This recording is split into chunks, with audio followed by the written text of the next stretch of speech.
শহরের এক কোণে ছোট্ট একটি টিনের ঘরে থাকতেন বৃদ্ধ রফিক। স্ত্রী অনেক আগেই মারা গেছেন, আর একমাত্র ছেলেটি কাজের খোঁজে শহরে গিয়ে আর কোনো দিন ফিরে আসেনি।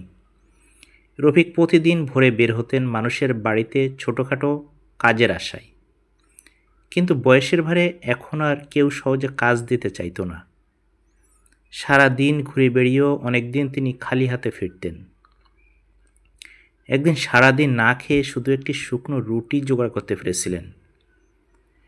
ঠিক তখনই রাস্তার পাশে বসে থাকা এক ক্ষুধার্ত ছোট্ট শিশুকে কাঁদতে দেখলেন। শিশুটি বলল, চাচা, খুব ক্ষুধা লেগেছে।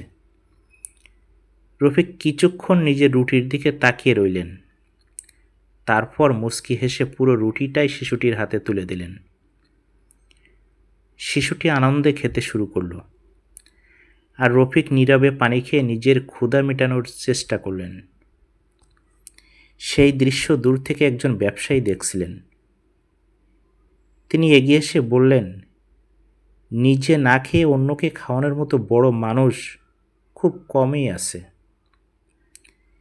তিনি রফিককে নিজের প্রতিষ্ঠানে হালকা কাজের ব্যবস্থা করে দিলেন এবং থাকার জন্য একটি নিরাপদ জায়গারও ব্যবস্থা করলেন। রফিকের চোখে তখন আনন্দের অশ্রু।